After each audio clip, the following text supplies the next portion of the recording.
Hello, ladies and gentlemen. Dameon Nelson here with the Pro Wrestling Report for the first time on screen with Bill and Doug. It's a pleasure. We're here, as you see in the backdrop, the Reliant Statdium just in the foreground. WrestleMania 25, the 25th anniversary of WrestleMania is in the books. Your first WrestleMania for the two of you. Yep. My seventh. And I say, we talked a little bit before the taping here. I really enjoyed it. Awesome. Well, I feel like, there were certain elements to the show that are automatically entertaining. The pyro, the set, the theatrics. It's a huge production. Yeah, it's a huge production. It really shows, by going to Ring of Honor shows throughout the weekend, what the WWE really brings to the table as far as production for such a gigantic show. Yep. I've never seen such a big production value in my life. But, the ever-present but. Yes, but I feel like the main event of this show, and I feel like the overall predictability of this show, was right in front of your face. You pretty much knew exactly what was going to happen. They didn't really keep you guessing, as they have on Raw and other pay-per-views throughout the year. Well, that was just to get your money to order WrestleMania. Exactly. And now then they give you this. And let's talk about it match by match. The dark match, which I was very surprised by, was the Tag Team Unification Lumberjack match. Yep. The Colognes versus Miz and Morrison. Yep. The Colognes walk out as the new, or the, Tag Team Champions in World Wrestling Entertainment. Your thoughts on that matchup? That was pretty good. I thought it was a good opener. People were into it. They were ready to see some wrestling. And honestly, it was better than some of the matches that they already had on there. So I thought it was good. Amazing spots in that matchup. We then see, I think, what's her name? I always want to say Kim Kardashian, even though I know it's not her. But some chick from the Pussycat Dolls sang America the Beautiful. Did a very good job. Yes, Show opened up, and then the opening contest was the Money in the Bank ladder match. Yes. CM Punk walking out again as the winner of Money in the Bank. And as you said, Doug, it did so much for him last time. Why are they doing it again? Where's Christian Cage fit into this equation? What about Shelton Benjamin? Shelton Benjamin's the guy that kills himself in his matches every single time. Shelton Benjamin, the star again, Kofi Kingston actually, showing how great he can be in this matchup. You have some incredibly athletic guys, and I just think it's about the office putting the faith in those guys to really deliver in the main event. And I feel like CM Punk, hopefully this will do more for his career and solidify him as more of a long-term main event guy, as opposed to just kind of a paper champion like he was last time. But I mean, Shelton Benjamin doing the front flip off the top of the ladder on the floor was awesome. Also, Kofi taking some bumps on the ladder too. Yeah, awesome. I mean, there was some really cool things, as you would expect from the Money in the Bank. The outcome was, I was expecting somebody else to win besides CM Punk. Yes. Kid Rock tore down the house. Yeah, I thought really well. the open bottle with the mom was cool. I thought it went a little too long though, but it was cool. But you know what? Just when it was going too long, the Divas Battle Royal started with the intro as part of Kid Rock's performance. Very well done by WWE, I think. That was cool. However, you never got an introduction, so you never got to appreciate those divas who were in the matchup, who were not normally part of the company or who haven't been with the company in quite some time. Yeah, like specifically Sunny. Like when you see people get eliminated, you're like, oh, she was in the match. I didn't notice her. Okay, I mean, we chanted, we want wrestling, we chanted Divas Son. It was short, it was quick. Yeah. But the winner was Santina. Very entertaining guy, I wish they would. How about that dancing after the match? Oh, that was man, fun. he's breaking it down. He had the crowd. He had the crowd right. He did. It's what the people expected. And a lot of times WrestleMania really truly delivers what the fans expect. You send them home happy, and we'll talk about how that happened at the end of the card here tonight. But from the Divas Battle Royal, we go to the Legends matchup. Chris Jericho going up against Jimmy Superfly Snuka. Ricky Steamboat. Ricky the Dragon Steamboat. How about that? Oh my God! I was like, you still got it. Yeah. Oh my goodness. And Roddy Piper, Ric Flair ringside, Mickey Rourke in the first row. Now, someone speculated on PWR Radio a couple of weeks ago that it would be Austin who would come in after Jericho plowed through all three participants. That was not to be the case, as it was indeed Ricky the Dragon Steamboat who owned this match. Yes. I was blown away. This is way more. I'm like, than what why I did they just do expected. Ricky and Jericho? Yeah, they could have had a 30-minute match, I was blown away by Ricky's performance. Also, one thing I just want to point out, I had no idea what swallowed the solo. People like small people. What do you call them? Little people? Midgets? They love them. Midgets. Good matchup. Chris Jericho and no Austin it would be, but it would be Ricky the Dragon Steamboat. Another thing, I was kind of shocked. I don't know if a lot of MMA fans know, but Frank Shamrock was right next to Mickey Rourke. Yeah, exactly. I was like, get Frank in the ring. I wonder if Frank they and actually Jericho. mentioned him. Speaking of mentioning, you notice that with Taz being gone from the company, it was J.R. Cole and Lawler on commentary. A unique mix. And how about the booze that Cole got pretty much out of the building and out of Texas on his way down the ring. JR's over if he's playing Oklahoma Sooners football in Texas and getting cheered. This is where those Longhorns are from. Huh? Yeah. I hear a lot about these Longhorns. Jeff Hardy versus Matt Hardy, Extreme Rules matchup. The finish of that match, I've never seen a finisher quite like that. Oh, that was vicious. It was a twist of fate in a chair. Not on a chair, in a chair. I can't believe Vince let Matt win. Yeah, I'm exactly. shocked. I did not think Matt was going to win. I'm very happy. Maybe Matt that's won. why. Yeah, that's why. Yeah. But I want him to fool me more. Matt's career will be definitely benefited. Every year since 1988, it seems there's been one of these matches. The 30-second match. And it was JBL versus Rey Mysterio for the Intercontinental Championship. JBL promising something historic, working his way down to the ring, working the stick as well as he does. But it was JBL who would be the loser of the match. And then quitting WWE. He's going to the announce table.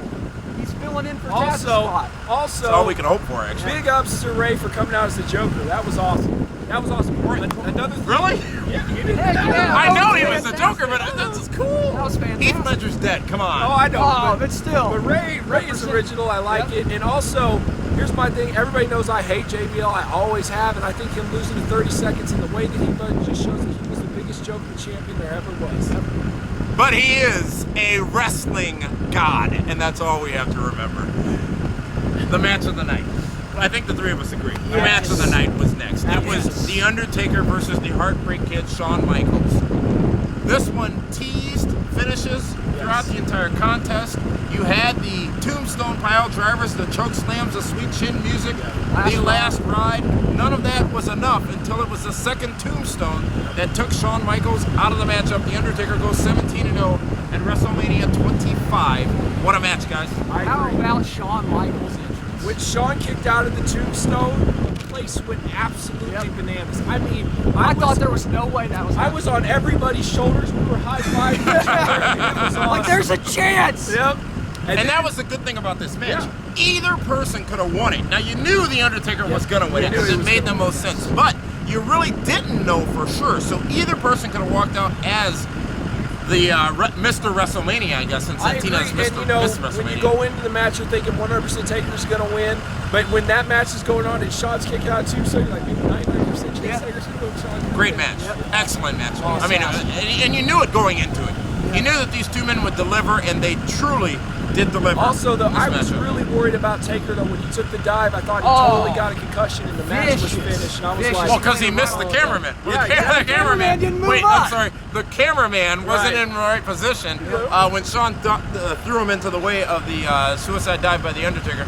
But again, great matchup. Really the best match of the night so far. For sure. On WrestleMania 25. Now the two main events. Actually, I consider that one of the main events as well. But the following main events, it was for the World Heavyweight Championship. John Cena versus Edge versus The Big Show. Edge the champion, Vicky Guerrero back to wheelchair, I have to say.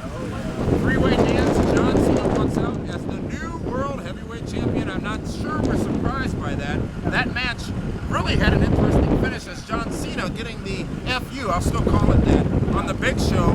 First time since WrestleMania was in 22 and 23. And then getting it on Edge on top of The Big Show, walking out as the new World Heavyweight Champion. You know, I thought it was cool. I knew it was going to be better than I expected, which it did. I thought it was better than the main event. I also thought that Cena's entrance was cool, especially he showed and played his old music, which I used to be a fan of back in the day when he was the old rapper. Right, with was it the 99 MTV Music Video Music Awards when all the M&Ms came out? They did the same thing with John Cena. That was well done. Yeah, it was very nice. well done. How about Cena's leg drop from the second rope to the floor on The Big Show?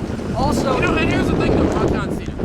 I have long said, and we haven't had the chance to discuss this, I have long said John Cena deserves a lot of respect. I agree. Because if he's good or if he's bad, he gives his all in that ring every time he has the opportunity. He is truly a company man, and I think tonight was another testament to that fact. I agree. This is our opinion of Cena. I think all the smart marks hate Cena because they blame him for what the WWE has become, and it really goes way back further. A money-making entity? Yeah. You know, How dare them, bastards! I understand that, but I'm just saying, like, they've sold out, man. It's not the same anymore, and I think that the smart mark fans blame Cena for that. 72,744 Smart Mark fans in Reliant Stadium. Not quite as many as last year. It wasn't a record for the building, but it was certainly a sellout. Again, a sellout for WWE. John Cena, the new World Heavyweight Champion. There's one match left. It is the match with the most emotion attached to it. It is Triple H versus Randy Orton for the WWE Championship. Triple H walks out as the WWE Champion. This really should have been Randy Orton's match, in my opinion. Yeah, I don't know if anybody wants to hear our thoughts on this, but I think the disappointment will echo at home as well. Because honestly, I mean, with all the build-up, all the hype they put into Randy Orton after, and the building of Orton. Yeah, exactly. And then just to have him He was higher than Shawn Michaels on his entrance. Yep.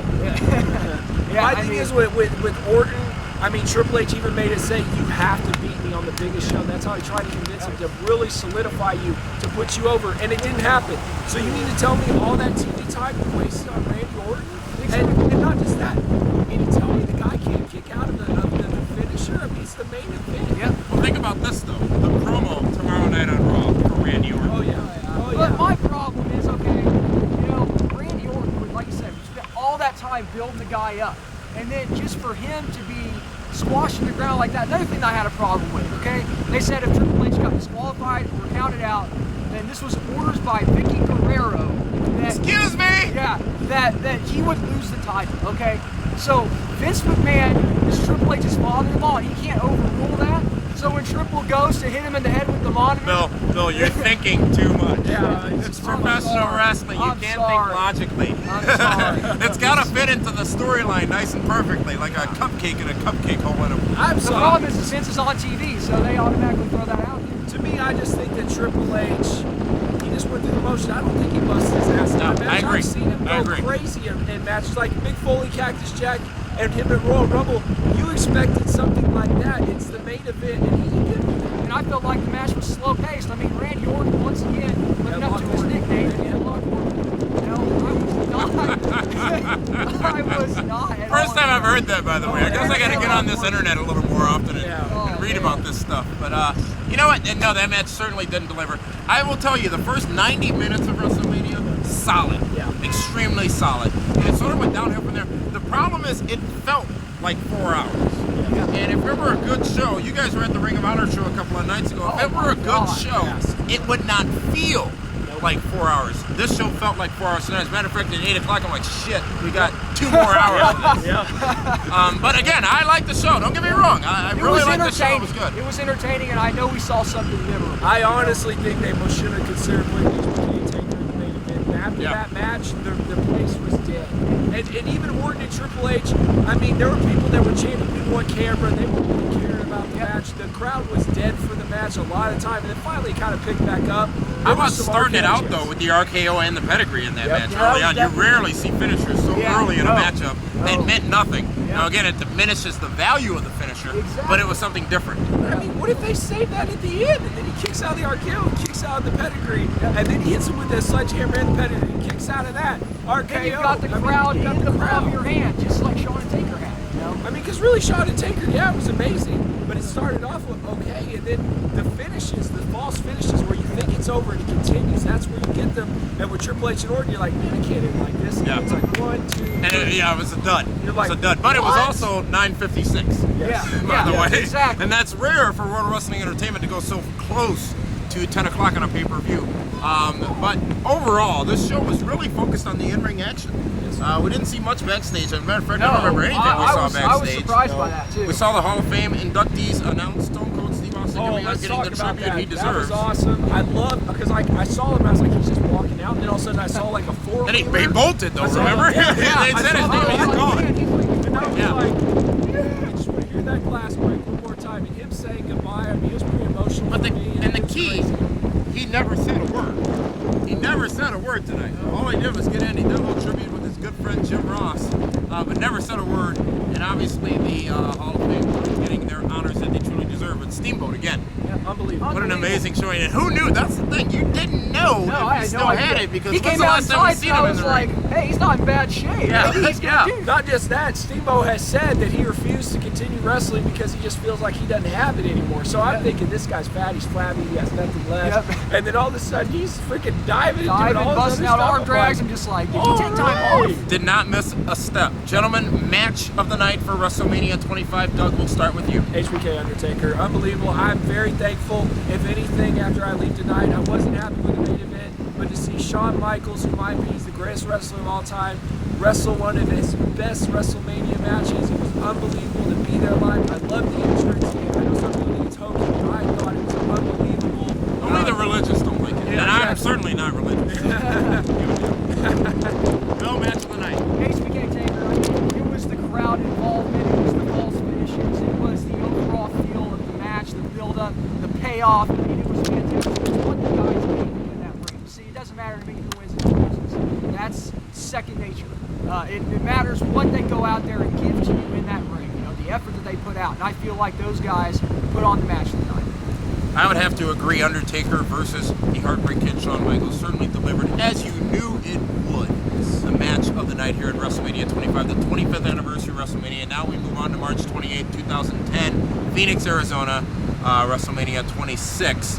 And I thought Houston was in a warm climate. What the hell's going on? Yeah, out there? Dude, I'm freaking shivering right now. It's like 40 degrees out here. Did you I hear did that? not leave Chicago for this. Right? Yep. Did you hear that Shawn said that 26 to be his last Mania? I did hear that recent Yeah. interview from Shawn Michaels. He's got to hang it up. Maybe him and Undertaker have another match because Undertaker can't go much longer either, and he really has to go out at Streak WrestleMania. needs to end. Can he go My 3 more streak. years and do 20, you know? No. No. Someone's got to beat the guy at WrestleMania. And that can be his last match. Well, it should have been Orton a couple of years ago. Yep. It Oh, yeah. possibly could have been HBK tonight. None of it coming He'll lose to to fruition. Kozlov on SmackDown, though. How about using every person not booked on the card in the Lumberjack match? Yeah, Yeah, oh, oh, yeah. I expected it. Yeah. I I mean, they expected it. wanted to get their mugs on TV, so. Well, folks, we're going to have a lot more discussion about WrestleMania 25 tomorrow night on ESPN Radio, 540 ESPN, 10 o'clock p.m. right after Monday Night Raw. Bill and Doug will be on right at 11 o'clock p.m. Central Standard Time with Bill and Doug Uncut.